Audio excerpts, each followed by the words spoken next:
and welcome to This Week in Agriculture, a presentation of the Communications Unit, Ministry of Agriculture. I'm your producer and host, Christopher Holden.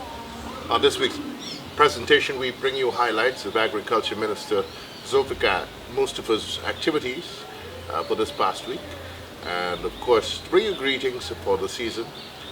It is basically down to the last few days of 2024. It has been a very active year for the Ministry of Agriculture. Lots of achievements, lots of progress on all fronts as it relates to agricultural development across the board. Minister Mustafa will be holding his end-of-year press conference and will be bringing to the fore all of the ministry's achievements over this past year and how our farmers have been empowered in every part of the country. From the hinterland regions, riverine communities, wherever farming is ongoing, Minister Mustafa has been there, and the government of Guyana, through the Ministry of Agriculture, has been pouring resources into infrastructural development, technical development, human resource development on all fronts. And so this progress in agricultural development will continue into 2025. I'm excited at some of the plans I'm hearing about. Again, the momentum will be accelerating as we go forward. You know, President Dr. Irfaan Ali has envisioned a Guyana by 2030 that will be leaps and bounds ahead of where we are today. So it's great to be part of the journey, and we're taking you along with us on this journey to agricultural excellence, of becoming the food basket of the Caribbean, of realizing that 25 by 2025 dream, that vision, by the end of 2025. And so that's the focus.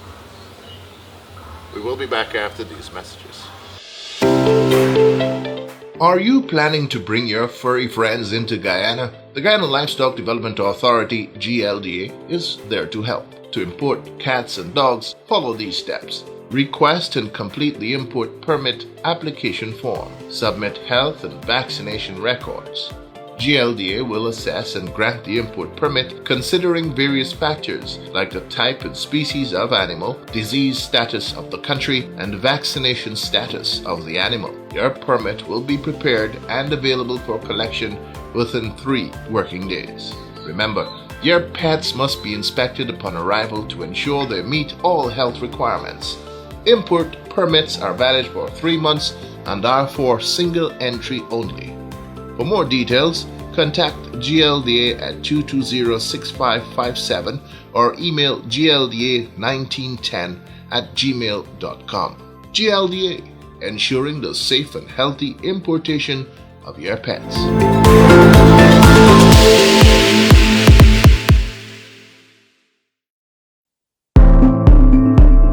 Welcome to the Guyana Rice Development Board. We ensure the quality and standards of rice for both export and local sales.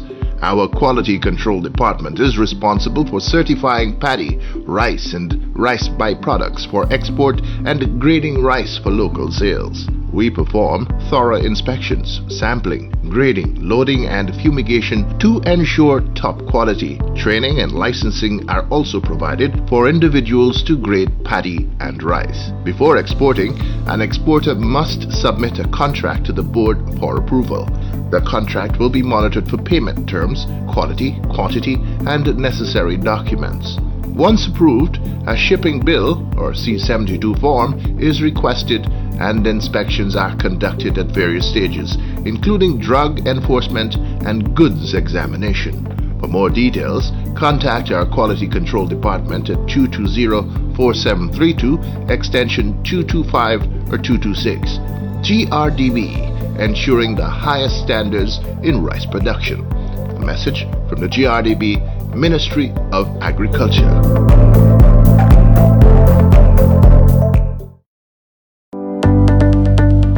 Welcome to the Guyana Fisheries Department, your partner in sustainable fishing and aquaculture development. Whether you're a local fisherman, seafood processor, or an exporter, we're here to help you navigate the waters of the fishing industry. Need to register or license your fishing boat? Simply uplift the registration form from our legal and inspectorate unit. Fill it out and submit it. Remember, only Guyanese can apply for artisanal vessel licenses. Are you a small-scale seafood processor? Pick up an application to operate a seafood processing establishment from us and submit it along with essential documents such as land use clearance, building plans, and health certificates. For export and import licenses, gather your purchase receipts, VPHU certificates, customs forms, and other necessary documents. Our legal and inspectorate unit is ready to assist you. Traveling with fish? Visit us with your flight itinerary and passport for a fish pass. For posting dried products, bring them in for inspection with a form of identification. Looking for technical assistance in aquaculture? Then reach out to the Sachi-Dia-Saw Aquaculture Station for expert guidance on your aquaculture projects. We also offer technical assistance on processing plants for products like smoked and salted fish. Contact our legal and inspectorate unit for more information. The Guyana Fisheries Department, committed to supporting the fishing community and promoting sustainable practices. For more details, contact us today.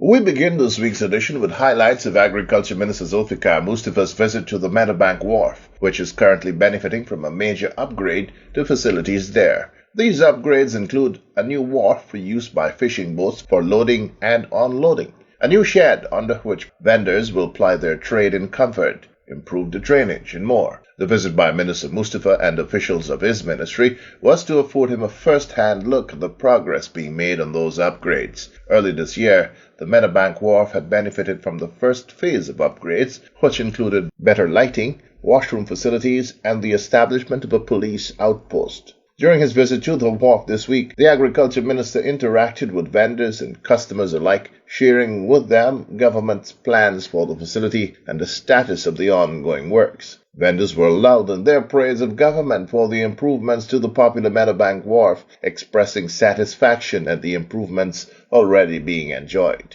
Speaking to reporters at the end of his tour, Minister Mustafa said he was satisfied at the progress of the works, indicating that since the works have begun, there has been an influx of new vendors, necessitating additional accommodation.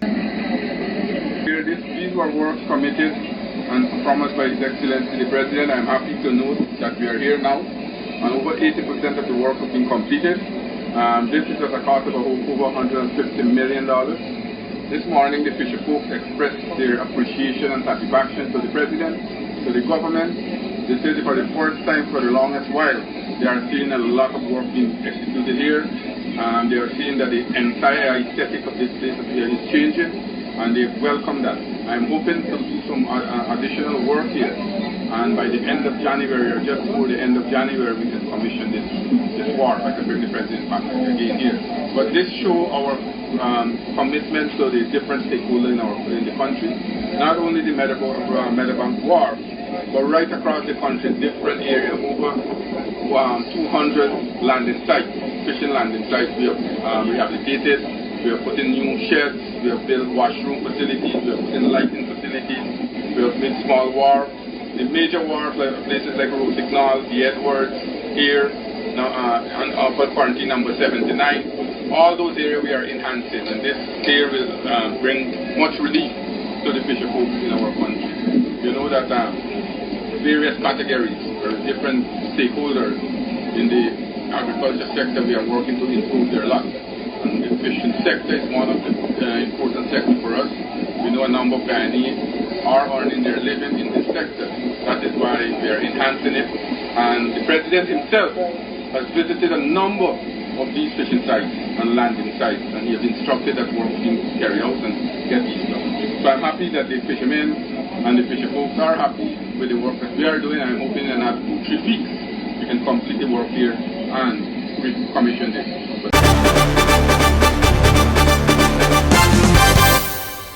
After waiting nearly 10 years, approximately 25 small rice farmers and millers of Region 2 have finally received their outstanding payments for paddy supplied to the previous administration under the failed rice deal with Panama. The checks were distributed to the farmers during a visit to Region 2 Saturday at the Regional Democratic Council boardroom. Speaking to the farmers, Minister Mustafa expressed his regret at the delay in payments to the farmers, noting that it was the mismanagement of the previous administration that resulted in the failure of both the Petro-Caribbean deal with Venezuela and later the Panama rice deal, the latter requiring the PPPC government's concentrated effort to force the Panamanian government to pay the GRDB for the outstanding payments. Remember vividly that when I became Minister of Agriculture, a number of farmers would have met with me on two different issues. One issue was payment for paddy or rice. Rice that was supplied to Panama. Yeah, rice that was supplied to Panama. And another one was paddy that was purchased to supply to Venezuela. Now you all remember when we were in government prior to 2015, when the PPP Civic was in government, we signed both contracts. We signed a contract with Panama to supply rice there, and a number of farmers, through the millers, were supplying rice to Panama. And then we had the Petro-Caribbean deal, where Guyana used to supply paddy and rice to Venezuela. Now, in 2015, we came out of government. After the election, we went out of government, and the AP and UEFC went in government. And what they did, what we saw, they lost all two markets. They lost the Panama market, they lost the Petro-Caribbean market. And they were making all kinds of acquisitions about corruption, but whilst they were doing that, the farmers were the person who were suffering. And then, you all remember when they went into government, they said that in 21 days, in 100 days they had the 21 points, which they say they will implement. Up to now, none never implement. Then they said that they concluded that rice is a private business and they can't invest in rice, that is your personal business. But we were in opposition at that time, and many farmers and rice millers would have met with the vice president, who is the vice president now, then the opposition leader, with our presidential candidate who is president now, with myself and a number of other leaders of the party. And we said when we get back in government, we'll work to see how we will help the farmers. Now they lost the market in Panama. And although rice was supplied to Panama, they didn't conclude the deal to get the farmers to receive their money. They left the farmers on their own in Panama. $1.5 billion was owed to the farmers and the millers from Guyana, from Panama. And then Arnold is here. Arnold, how many times he and the vice come and meet myself, AG, Ashley, Minister of Finance, and the VP. And we promised them we will work together. And in the Petro-Caribbean deal, over $450 million was due to the farmers. Imagine that. Small farmers. We got 19 farmers here today. 19 farmers who were denied that money. How many years? 4 years ago? 4 or 5 years ago. Since when? Since 2015. 9 years ago. Imagine that. That is a criminal. Let me be very frank. And today, I want to say, under your government, the PPP Civic government, we have already paid, get the money from Panama, and we paid that to the farmers and the millers of $1.5 billion that APNU never had and never tried to get. And today is another promise being fulfilled that we will pay out $437 million to the small farmers and the rice millers. So, comrades, you know why I'm making these points? These points is very important for us. Sometimes, in the midst of our emotion, we just make things like the government cares nothing for us. But this government, this PPPC government, ensure that we take care of every citizen of our country. A few farmers and millers expressed their gratitude at receiving the long outstanding payment. I'm Talabani Sukai. This one is with us from since 2015. I'm very happy, that it's finally been paid. Although, what it would have done in 2015, it just can't do that now. So it would be nice if we had some interest on it, right? But thanks to the government for getting this finalized, and farmers could get their money. Thank you. I'm so happy to collect my money after 10 years. What will it do for you now? Well, actually, it's going to do something. It's going to add something to my life and for my family. I'm Wazir Hussein from Dry Shore Eskimo Coast, and I'm so thankful for the government that for 9 years we wait on this payment, and we finally get this thing over. And we're so thankful for the minister and the government and GRDB to help us to achieve back this finance. Also this past week, Minister Mustafa visited the Ifluct estate for the start of disbursement of cash grants to the sugar workers at that estate. The Agriculture Minister spearheaded the distribution to more than 1,300 workers who were beneficiaries of the grant. In a brief address to the workers before the start of the distribution, Minister Mustafa said the exercise represents the fulfillment of another commitment made by the PPPC government to improve the lives and spending power of citizens. He stressed that while Gaisuco has not realized the targets set, government remains committed to ensuring the sector is restored to profitability. The Agriculture Minister was also out front at his own ministry for the handing over of the one-off cash grant checks in the boardroom of the ministry. In brief remarks, Minister Mustafa thanked the staff for their hard work and dedication over the years. Director General of the Ministry of Agriculture, Madan Lal Ramraj, and Permanent Secretary Acting Dacia Ferguson were also on hand for the exercise. On This Week in Agriculture, we now bring you a feature on government's Model Farm Initiative.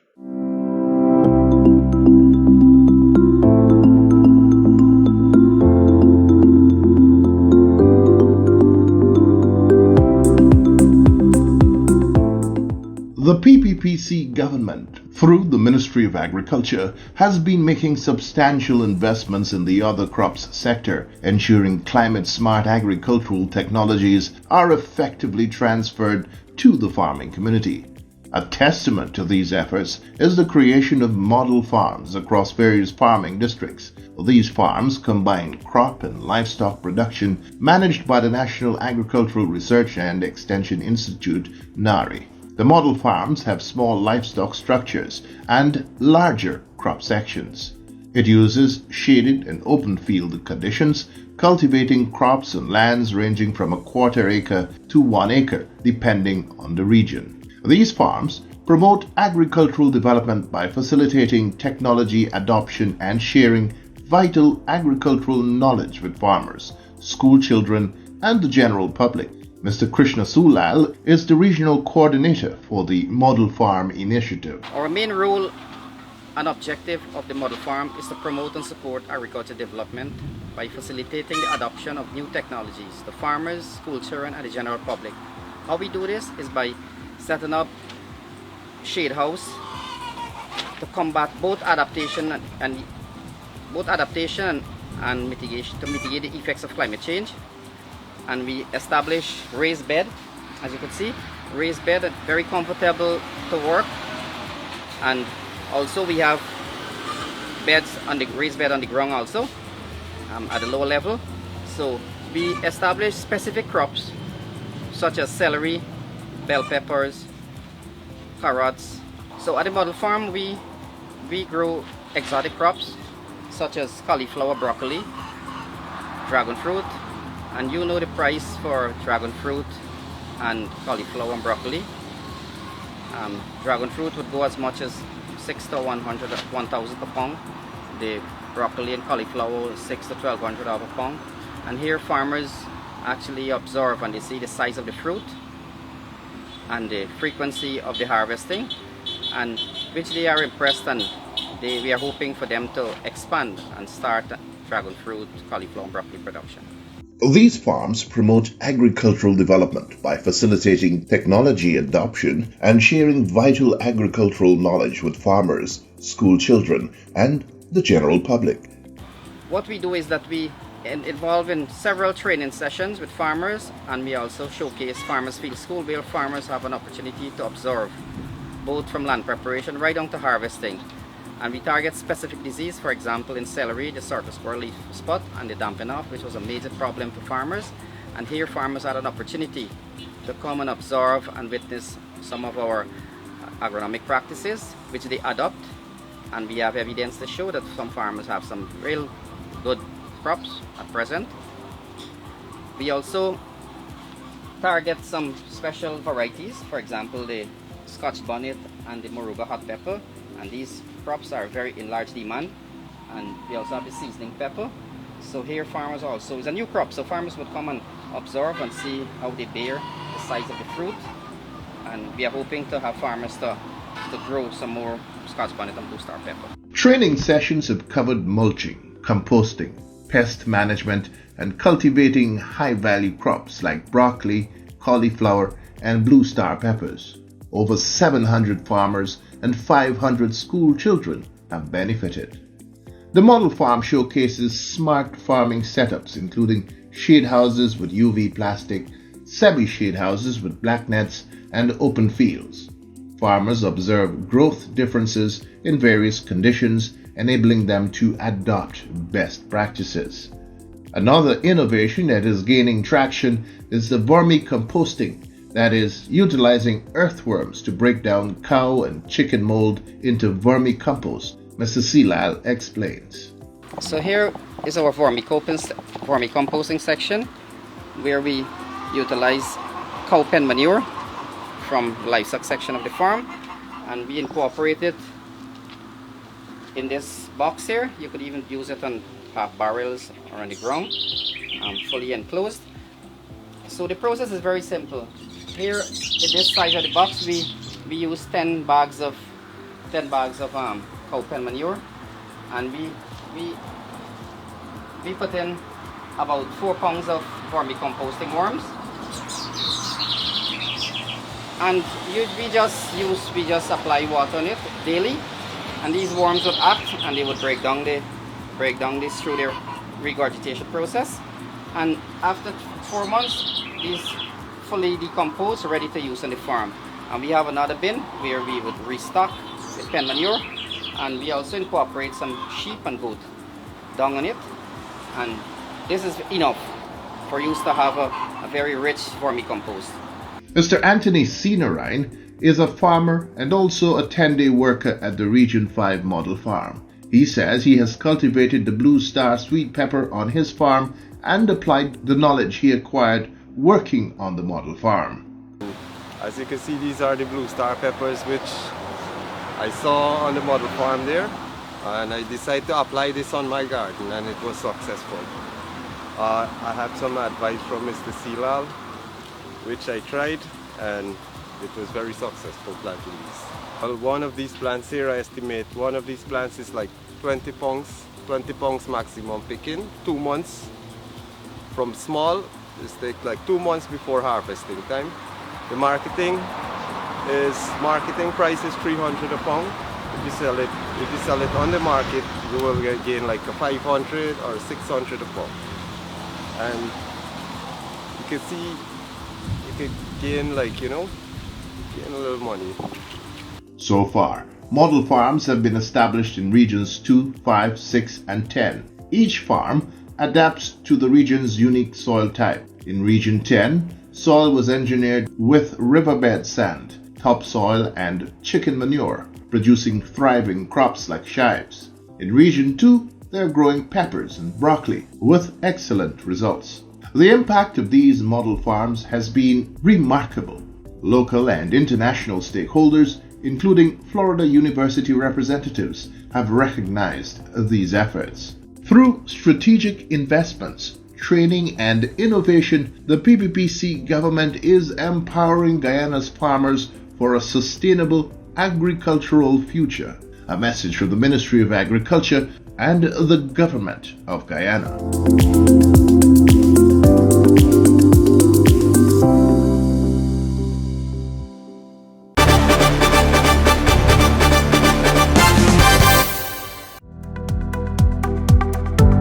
The GRDB's Rice Research Station at Burma is reminding farmers that the GRDB's new high-yielding varieties' yield potential is 7 to 8 tons per hectare or 45 to 55 bags per acre.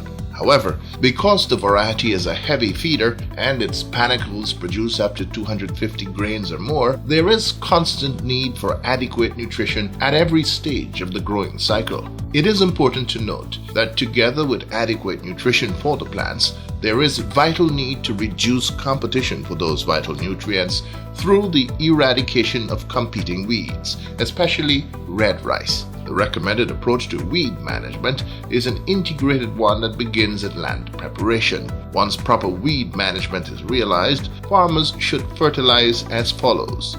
The application of TSP at a rate of 50 to 75 pounds per acre at dry land preparation or by broadcasting at 14 to 21 days after sowing. Urea at a rate of 1.5 to 2 bags per acre, split into 2 applications at 18 to 21 and at 40 to 45 days.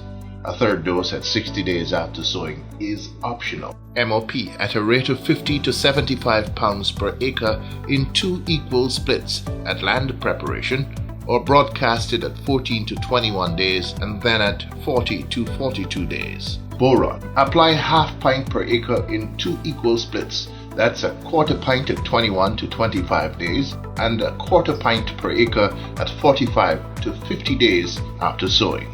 In cases where a soil test report is available, stick to the recommendations. NPK fertilizers can be applied at a rate of 220 pounds per acre at dry land preparation or 14 to 21 days after sowing as a replacement for TSP and MOP.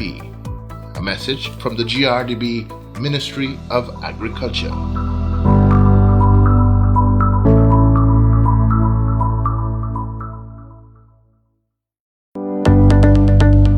Welcome to the Guyana Fisheries Department, your partner in sustainable fishing and aquaculture development. Whether you're a local fisherman, seafood processor, or an exporter, we're here to help you navigate the waters of the fishing industry. Need to register or license your fishing boat? Simply uplift the registration form from our legal and inspectorate unit. Fill it out and submit it. Remember, only Guyanese can apply for artisanal vessel licenses. Are you a small-scale seafood processor? Pick up an application to operate a seafood processing establishment from us and submit it along with essential documents such as land use clearance, building plans, and health certificates. For export and import licenses, gather your purchase receipts, VPHU certificates, customs forms, and other necessary documents. Our legal and inspectorate unit is ready to assist you.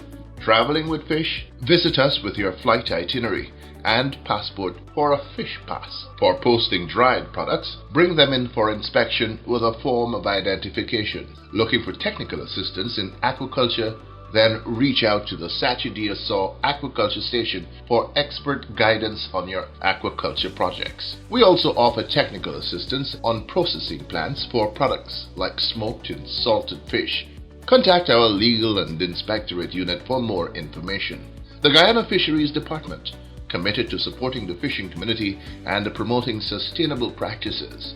For more details, contact us today.